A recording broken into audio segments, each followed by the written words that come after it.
the beautiful, for the only Ghostbusters. I've lost count of how many times I've watched Ghostbusters 2 to the point where I can recite the entire film by heart. The heroes who once saved all of New York now find themselves standing at a children's birthday party, having a kid look them straight in the face and say, "My dad says you guys are full of crap." Well, some people have. We still watch it to the end. We still laugh. We're still scared. But the familiar sense of safety from the first film is no longer fully intact. And when you dig into the behind-the-scenes story, that feeling becomes even clearer, because there are truths strong enough to fundamentally shift how we see this movie. A script that once included an entire storyline where Ray is possessed by Vigo early on, later cut completely. A villain whose face and voice belonged to two entirely different people. Details that seem like jokes. A living fur coat. A child screaming He-Man's name that turn out to be sharp reflections of the film's own identity and of Hollywood at that moment in time. Below are 15 strange facts behind Ghostbusters 2. 15. The fur coat from hell. In Ghostbusters 2, there's a moment that's extremely brief, almost blink and you'll miss it. But if you've seen the movie enough times, it starts to stick in your mind. Negative energy slime erupts across New York. Streetlights flicker. The air grows thick with irritation and hostility.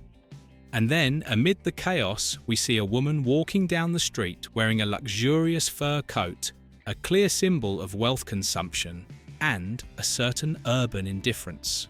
Then the coat moves, not a subtle tremor, not a gust of wind. It comes alive. It swells, tears apart, sprouts, snarling monster heads, then lunges off the woman and disappears into the night. There's no explanation.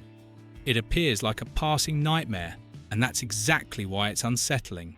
But what makes this scene truly interesting isn't what's on screen, but what exists outside the film's timeline. Because this living fur coat scene wasn't written for Ghostbusters 2. Dan Aykroyd and Harold Ramis originally wrote it for the first Ghostbusters. But in 1984, they either couldn't or didn't dare to shoot it. Maybe because of the effects.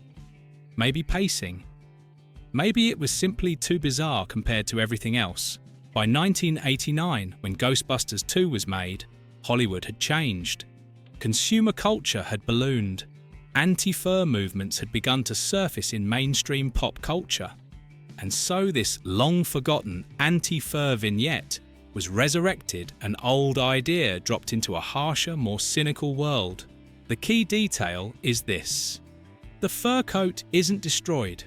It isn't captured by the Ghostbusters. It simply runs away. Just like many of the consequences of rage in Ghostbusters 2, they aren't resolved, only released. 14. My dad says you guys are full of crap.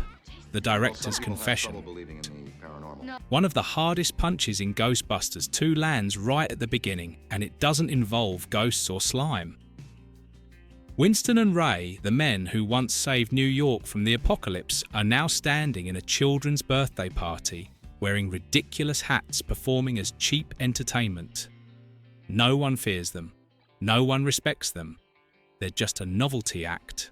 Then a kid steps forward, looks them straight in the eye and says, "My dad says you guys are full of crap."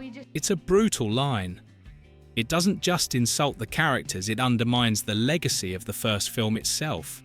And if you sit with that moment, you'll notice it isn't delivered as a joke. It's said like a simple, self-evident truth. Then comes the behind-the-scenes twist that makes it sting twice as much that Kid's father is Ivan Reitman, the director of Ghostbusters. In other words, the man responsible for the success of the first film put that line into his own son's mouth to criticize the Ghostbusters themselves. This wasn't a throwaway gag. It was a very Hollywood form of self-mockery, and a very honest one. Reitman understood that by 1989, Ghostbusters was no longer viewed through 1984 eyes. This scene is also the film's quiet mission statement. Ghostbusters 2 doesn't begin with triumph. It begins with devaluation. with heroes being dismissed as frauds, with a city that has forgotten how it was once saved. 13, the day Ghostbusters lost to He-Man in their own movie. I still remember that same birthday party scene when Ray and Winston arrive. The kids don't get excited. They're disappointed. And one of them says outright, "Oh, I thought it was going to be He-Man." Then the whole room starts chanting, "He-Man, He-Man." It's an easy detail to overlook, but placed in the context of 1980s pop culture, it becomes viciously sharp. Because He-Man wasn't just a cartoon character, He-Man was a direct toy market rival to Ghostbusters. Throughout the mid-1980s, these two brands fought fiercely on toy shelves on television and in the imaginations of children, and the irony cuts deeper.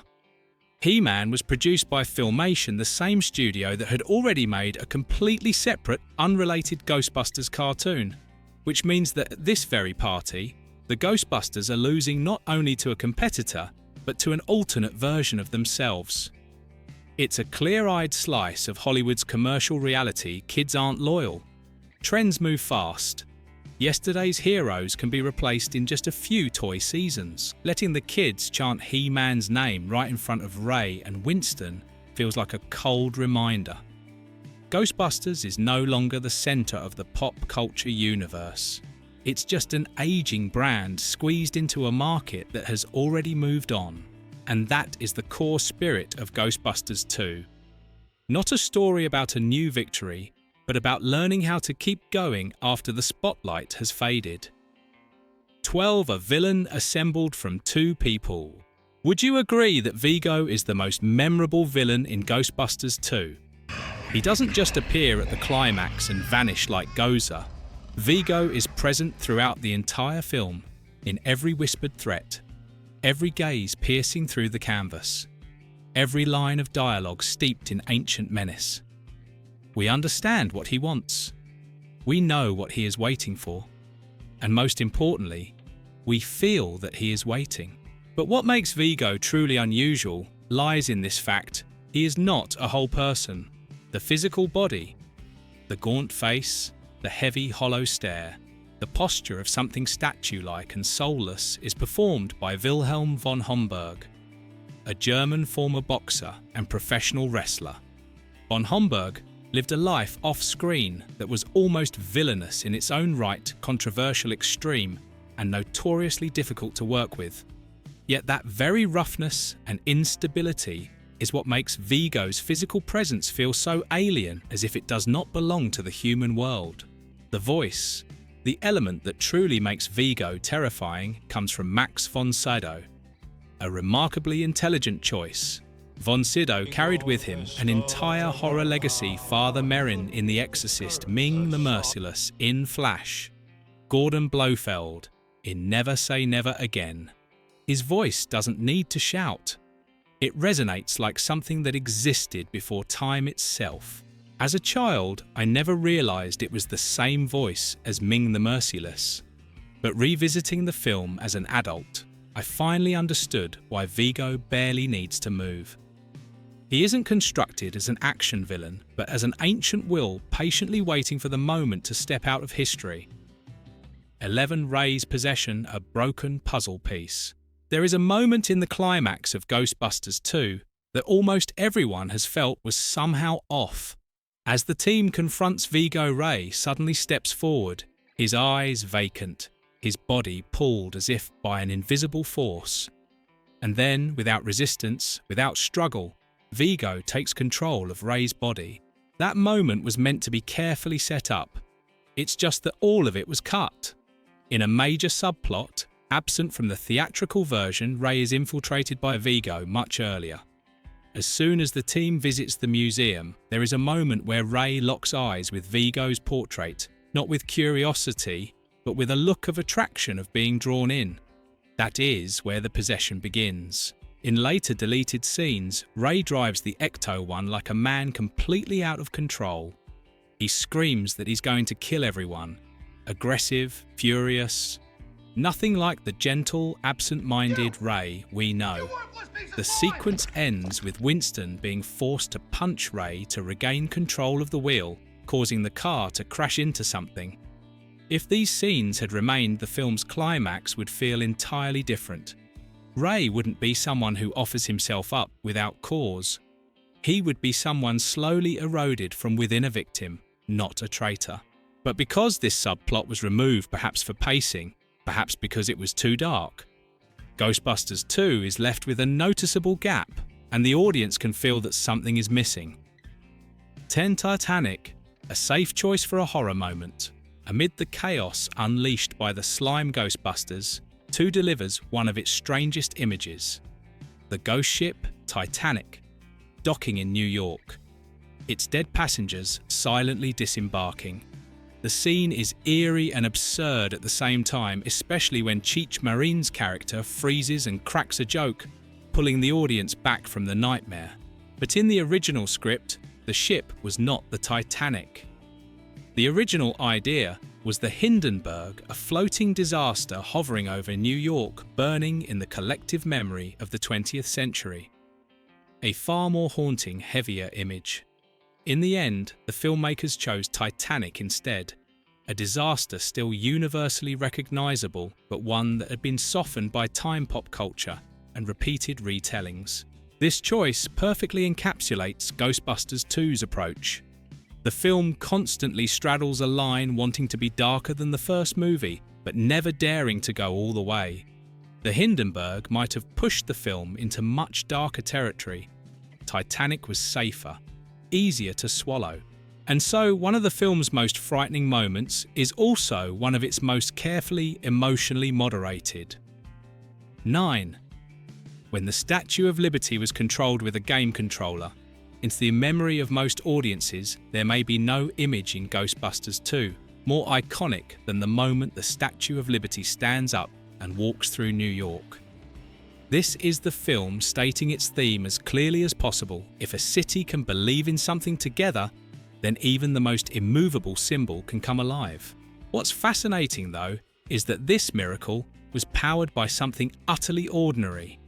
To control the massive statue's movements, the effects team used a modified NES Advantage controller, a Nintendo gamepad. Not a military control panel, not some classified NASA device, but something you could find in the living rooms of millions of children in the late 1980s. A movie about using improvised tools, half science and half superstition, to fight forces beyond human capability and ultimately winning through creativity and belief. Even the interior of the statue is a cinematic cheat. The head of the Statue of Liberty, used for close-up shots, was built about 30% larger than its real-world scale. The reason was purely practical. At true scale, 4 actors wearing proton packs wouldn't have been able to turn around. Cinema isn't reality, it's whatever looks closest to reality. 8. A river that looks disgusting but is technically edible. If Vigo is a nightmare given historical form, then the pink slime is a nightmare given emotional form. It flows beneath the city, swelling and boiling, reacting to human anger. It looks toxic, sticky, revolting, and very clearly something you shouldn't touch. But here's the paradox. Technically, it was edible.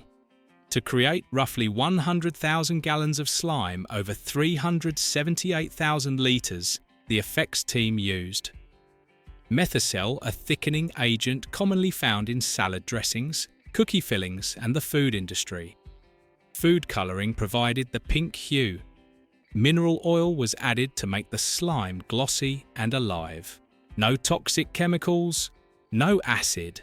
Just a mixture that looks horrifying but is theoretically harmless. And that's exactly what makes the slime in Ghostbusters 2 so memorable. It doesn't kill through its physical properties. It's dangerous because of the meaning the film assigns to it. The slime merely reacts. Humans are the source. The fact that actors could touch it, fall into it, even taste it, created a very different sensation from modern CGI. The slime had weight, viscosity, resistance. It existed as something real, much like the negativity the film talks about, invisible, but felt by everyone. 7. When real-life friendships save the scenes. One reason Ghostbusters 2 retains its warmth even with a darker overall tone, lies in the small moments between Dana and Louise. Lines that sound off the cuff, awkward pauses that feel deeply human, comedy that doesn't rely on obvious punchlines. That chemistry didn't come solely from the script.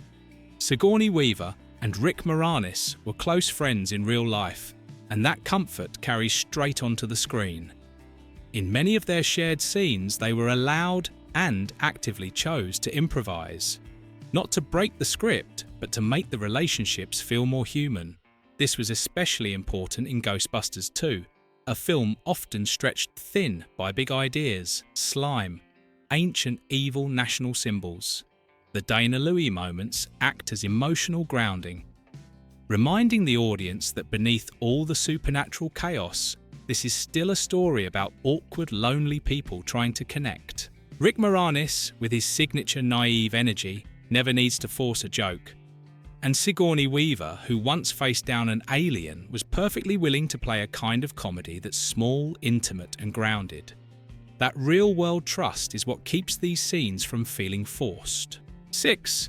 2 children for one role and a quiet loss. Few people realise that Ghostbusters 2 used twin babies to play Oscar Will and Hank Deutschendorf. This was standard practice both to manage shooting schedules and to ensure safety, but knowing the story behind it adds a quiet sadness to the role. Oscar in Ghostbusters 2 is a symbol of rebirth. Vigo wants to possess him in order to live again. The entire city comes together to protect him. A tiny life becomes the focal point of fear and hope. And then, in real life, half of that role was lost. Hank Deutschendorf passed away in 2017, not due to an on-set accident, not because of anything related to the film, just a real-world loss, but one that adds an unexpected emotional layer to those scenes. Watching Ghostbusters 2 today, Oscar is no longer just a baby who needs saving. He becomes a reminder that time always moves on, memories always shift, and the films we love sometimes carry quiet tragedies they never speak aloud. 5. When the song outlived the movie. If the first Ghostbusters had a theme song that became almost synonymous with the franchise, Ghostbusters 2 chose a different path. Instead of trying to recreate old magic, the film put its faith in Bobby Brown and the hit On Our Own. A song that isn't about ghosts, isn't about slime, but about the spirit of standing on your own. What's interesting is this: the song outlived the movie itself. On Our Own played relentlessly on radio, MTV, and the charts. For many people, their memory of Ghostbusters 2 begins with pounding drums and Bobby Brown's voice, not with Vigo or the Statue of Liberty. And as a wink to the audience, Bobby Brown even appears in a cameo in the film as a courthouse security guard. It's a very brief, easily missed moment, but a telling one. Music and cinema intersecting in the true late 80s spirit when a soundtrack was no longer just accompaniment but a vital marketing weapon. 4. When the hero hated his own movie after Ghostbusters 2. Dan Aykroyd wanted to continue. He believed the story wasn't finished, but there was one obstacle no one could overcome: Bill Murray. Murray never hid his dislike for Ghostbusters 2. In fact, he openly said he hated it. By many accounts, he wasn't enthusiastic from the start, and during production, his working relationship with Harold Ramis fractured badly. The reason Murray felt the film relied too heavily on visual effects, too much slime, and too little character.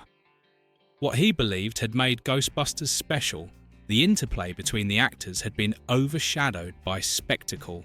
The result was that throughout the 1990s and 2000s, every attempt to get Ghostbusters 3 off the ground failed. Murray flatly refused to return as Peter Venkman. At one point, he even joked that he would only come back if his character were killed, something everyone knew was impossible for a franchise like Ghostbusters. And when Harold Ramis passed away, the door for a true original cast third installment all but closed forever. 3. The summer Ghostbusters stopped being king. In 1989, almost everyone believed Ghostbusters 2 would dominate the box office. The first film was too big, too beloved, too iconic. Then the shock hit Batman arrived and swept everything away. No one predicted the cultural earthquake Batman would cause. Box office expectations shifted. Pop culture changed rhythm. Ghostbusters 2 didn't lose because it was bad. It lost because its rival redefined what a blockbuster could be. Ironically, Bill Murray had once been considered for the role of Batman during early development. A different timeline, where Peter Venkman wears a black cape and Ghostbusters might have taken a completely different path. But the reality is that 1989 was brutal for every franchise Indiana Jones and The Last Crusade. Back to the Future Part 2, Lethal Weapon 2. A summer that officially ushered in the era of sequel blockbusters, where only the strongest survived. In that battle, Ghostbusters 2 didn't disappear. It just stopped being the center of the universe, and sometimes being pushed off the throne hurts more than outright failure. 2. When the painting truly scared people, there is a kind of fear that doesn't come from the script or the music, but from the set itself. The portrait of Vigo with its hollow eyes and tombstone-carved face genuinely unsettled many people, especially the child actor who played Oscar. According to multiple accounts, the baby frequently screamed and cried whenever the painting appeared on set. This wasn't acting, it was a real reaction. And that reveals something interesting. Vigo isn't a cool villain. He isn't funny, he isn't flashy. He feels like a frozen historical memory, something you're not meant to stare at for too long. In a film often criticised as being lighter than the first, the fact that its villain caused real fear off camera is a memorable contradiction. When Ghostbusters stepped off the screen to promote Ghostbusters 2, the studio did something very simple and extremely effective. They brought Ghostbusters into the real world. Actors wore full uniforms, carried proton packs, and appeared at baseball games, public events, and crowded venues. And it created very real excitement. Kids believed. Adults laughed. Newspapers reported it. Ghostbusters were no longer just characters, they became a street-level phenomenon. This inadvertently mirrored the film's central theme: collective belief. The movie argues that when enough people believe in something good, slime changes colour, statues walk, and monsters are pushed back. The marketing campaign did the same thing but in real life. Looking back, that may have been Ghostbusters 2's most powerful moment. Not on screen, but when it truly existed among people, even if only for a brief time. Looking back at Ghostbusters 2 from start to finish, not through childhood nostalgia, but through what was cut, altered, forced, and misunderstood, I no longer see a weak sequel. I see a film exhausted by its own shadow. A story about heroes who were once celebrated, then forgotten, then forced to return not for glory, but because there was no other choice. Maybe it isn't perfect. Maybe it isn't as exhilarating as the first film. But some movies don't exist to win, they exist to expose the cracks. And sometimes, it's those very cracks that make us come back and watch one more time. What about you? Which moment in Ghostbusters 2 do you remember most or find the most frustrating? Let us know in the comments below. And don't forget to like, share and subscribe so you don't miss future videos.